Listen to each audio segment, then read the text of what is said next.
I get started, I just want to say that I worry every single day that my psoriasis is going to come back. I'm only human. Every single time that I get a spot, whether it be an ingrown hair, a mosquito bite, or a freaking pimple, it ruins my entire day. I start to obsess over that spot and investigate my entire body, just looking for a breakout that's going to happen, and my mind starts to play tricks on myself. Like, I just start seeing spots everywhere, and it's not a pretty sight. It's really not. I overreact completely, and it's horrible. It's funny, before I had psoriasis, I never really took notice of my good skin. It was just something I always thought that I would have. I never had pimples, I never had acne or any sort of skin problem. So when psoriasis came, it just completely baffled me. I was suddenly had this awful skin and I didn't know what to do with myself. It's a condition that definitely helps you appreciate simple things like good skin.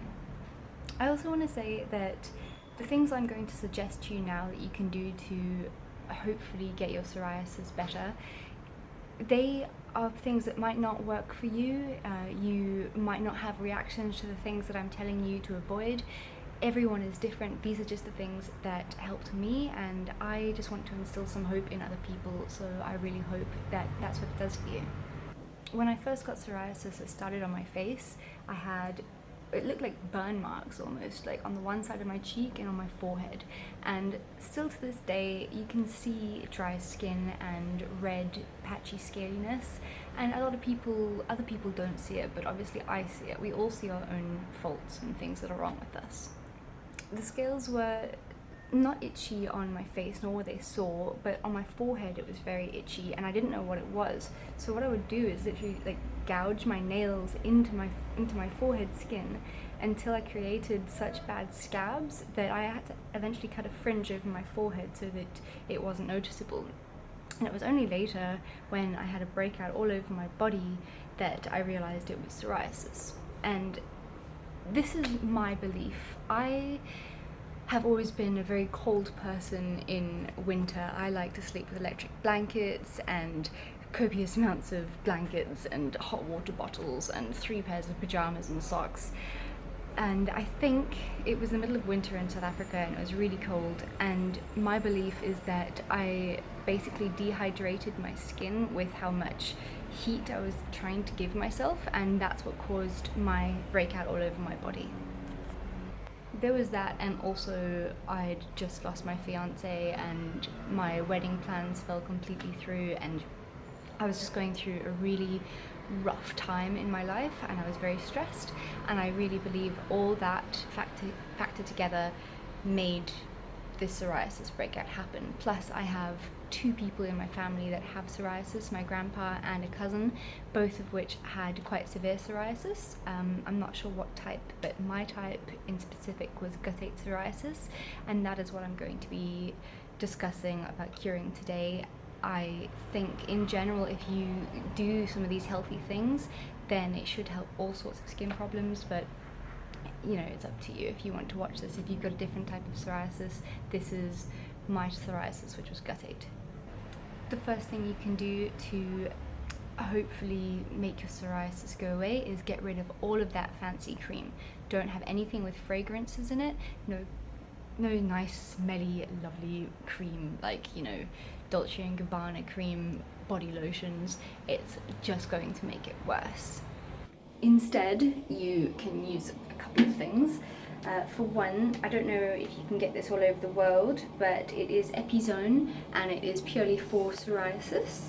It smells disgusting. It smells like a road, but it is good. So yeah, it's what your skin needs. So just apologize to the people that have to smell you. It works. That's just for moisturization, I think, if that's a word. And then the other thing I love, and still to this day I use it as my moisturizer every single day, is coconut oil. Again, something you're gonna have to apologize to people for, because coconut oil does have a tendency to get everywhere, but you know what, if you got a skin condition, you just gotta deal with it. There's also a cream, I don't have it on me at the moment, but it's called Epi Max, also really good for moisturizing your skin, and I believe that Those three are really good creams that you can use instead of the fancy stuff. Of course, we all miss the fancy stuff, but we can't have it anymore. The same with soap. Don't have any colorant soap, don't have anything with fragrances in it. Instead, this is the soap that I use. My soap, I actually really need to order more. But pure soap, fragrance and colour free, and it's pure glycerine as far as I know. Nothing but pure glycerine soap. And to me, it's lovely. You know, it does take the luxury of bathing and showering out, because you're not going to smell very nice, but it's just things you're going to have to deal with, unfortunately. And yeah, another thing is, I don't bath anymore, I don't jacuzzi. Chlorine is obviously not good for you. Bathing, soaking yourself in that water is apparently not good for you, so I just have really quick showers, never too hot, because the hot water can dehydrate your skin as well. Just unfortunately, any sort of luxurious spa, pamper, bath and bath bomb shit you're gonna have to just avoid. Sorry. The next one, I am sorry to break it to you, but you need to avoid alcohol. That includes all of it. You know, I went through a stage where I think I wasn't drinking for about 6 months, and I really believe it helped. And I think it's good for you as well, in a way, because I was going through such a tough time in my life. I was drinking a hell of a lot at that point, and taking my pain and my suffering out on alcohol. And I think that when the psoriasis came, it was almost like a blessing in disguise, because I had to stop drinking and I had to just sort myself out. I know these probably look really nice, these lovely homegrown tomatoes, but unfortunately you can't have any of those either anymore.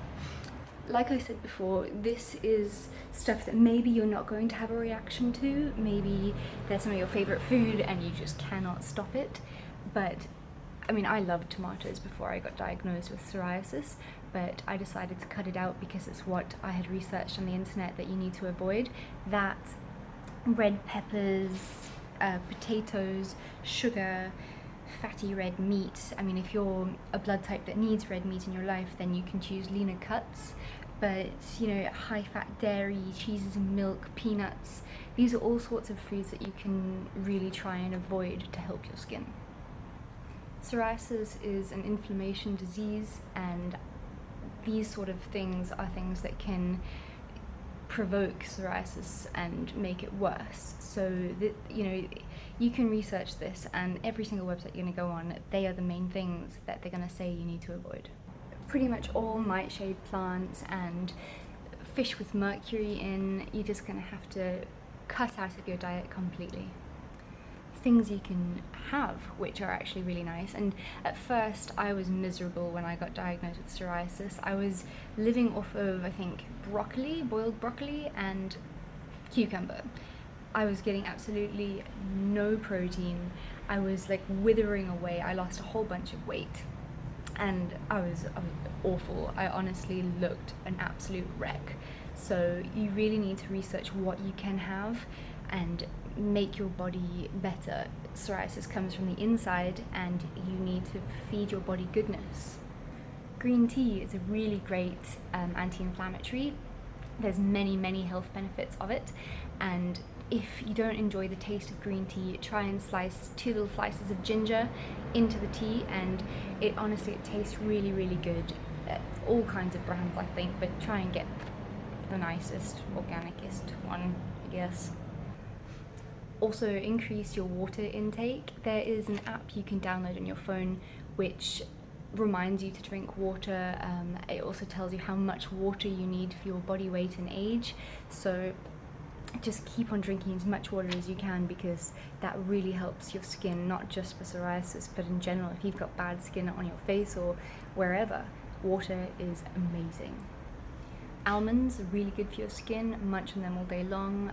Unsalted and raw are the best. Like I said before, broccoli. I love broccoli. Really good for you. You can boil broccoli, you can boil spinach. You can have kale. What about celery with some hummus? You can dip. Cucumber, zucchini. You can make zucchini pasta, which is really good. Yellow squash, sweet potato. There's a really nice sweet potato chicken soup recipe which you can do, really good for you because you need to avoid potato, but sweet potato is actually really good for you. And lastly, I think the thing that I would really recommend is turmeric. I've got a turmeric tea recipe that I have done a video on previously on my channel, so I'll leave the link down below. Turmeric tea is amazing for you. Turmeric is an amazing anti-inflammatory, and I really think that if you have psoriasis any kind, then this tea is for you. Furthermore, you need to change situations in your life that are making you unhappy. This could be anything. You need to take a really good hard look at your life. You know, it could be your job. I didn't even know I was unhappy in my job, to be honest. I was quite content, but you know, I changed my job and I just felt so liberated. You know, it was just so repetitive and going to the same thing every day, like 9-to-5 desk job behind a computer. Just try and listen to your body and your mind and your soul and do what is good for you. Practice yoga and meditation. Honestly, there's so many nice meditations on healthy skin that you can listen to on YouTube. Go and find something in, you know, like an Indian store, or just calm yourself. Yoga is incredible and it's healthy. Go for a run, take up a sport, go swimming in the ocean. Just keep active and healthy and have this healthy mindset and you will get better. I read a book called The Secret by Rhonda Byrne, I think, and while I don't agree with a lot of stuff that was said in that book, I do fully support that if you keep telling yourself that you are better and you've got beautiful healthy skin, even if you don't, if you believe it and you want it bad enough, then it's going to happen. That's exactly what I did. I had really bad skin when I started reading The Secret, and honestly, after I finished it and I started adapting to that mindset, I got better. I swear to God I did. And it's because every single morning and every evening and continuously throughout the day, I would tell myself I have beautiful, healthy skin. And eventually my body started to listen to me. I know that might sound really spiritual and far-fetched and stupid, but I really believe it. Sleep more. Try and get at least 8 hours in. You need rest. Your body is tired and exhausted and it's trying to tell you something. So just relax, unwind, stop trying so hard. Just stop thinking. Turn off. Do things that make you happy. Read a book. Take up a hobby, you know, paint a picture, go on a hike, but do it regularly and often. Feed your body and your mind what you love. For me, it's books. I have an absolute obsession with reading and writing and literature. And so for the last year, it's been about a year since I was diagnosed with psoriasis, and I'm now completely healed. I have been reading non-stop, and I really believe that focusing on something that you really love, it helps. And if you don't have something you really love, then get out there and find something. You need to be selfish with yourself. You need to take time for yourself and enjoy your life. But at the same time, I really recommend being selfless as well. Volunteer somewhere, you know, whether it be an animal shelter or a nursing home. It might sound like tough work or you don't have time for it, but honestly, like that feeling you get from helping others and, you know, that gratitude you can see on their faces from just taking the time to make someone else's life better, it's worth it. When I was diagnosed, I had a really useless dermatologist who just prescribed me cortisone cream for my face and a whole bunch of cortisone tablets, and I really just cannot tell you how much you should stay away from them. Cortisone can help you short term, but I think your body can really react badly against it, and that you need to just... Sorry, I thought someone came home. You just need to just stay away from it. It's not good for you. Your body can have a breakout even worse than before if you start taking cortisone. Just, research it yourself and you'll see. Don't do it. Get sun as often as you can. Vitamin D is fantastic if you have psoriasis. The dermatologist said to me, get at least 20 minutes of sun every single day. And I'm not recommending this, you're gonna have to research it more for yourself. I don't wear any sun cream because I'm nervous about chemicals on my skin. So I literally just either go into the sun with nothing or with a bit of coconut oil, and I lie there. I try my best not to burn because burning is obviously very bad for your skin. Don't do it. But yeah, just try and get some sun on your skin. It's going to make it, apparently sun does fade psoriasis, so try and get it away. I really believe that it helped me as well, and it gives you really nice tan. So lastly, I think what I just have to tell you is try your best to keep positive. If you tell yourself that you are going to have this bad skin for the rest of your life and you let it get you down every single day, it's just going to stress you, your mind and your body out even further. It's going to make you miserable, and it's not going to go away. You need to tell yourself that one day you're going to wake up and it'll be less, or maybe even gone completely. I don't know when my psoriasis started to fade. It wasn't overnight, but slowly but surely the spots started to slowly fade away, and then now it's gone. And it's, good skin now is something I will never take for granted. I thank whoever every single day that I have amazing skin. God, Buddha, freaking Ali, everyone. I cannot tell you how amazing it is to have good skin again. And if it comes back, and it can, once you've got it, you never know. But if it does come back, which it might, and I'm really hoping it doesn't, then I'm going to keep up with all these things I just told you, and I'm going to be positive, because I know that I had it for a good 6 months of my life, and it was horrible, but it went away. So it's not going to be forever. Just tell yourself that, and it'll be okay. And if you need any help or support, you can always contact me. I'm here to chat, and I really want to help every single one of you. So have a good day, and I hope I helped a little bit at least.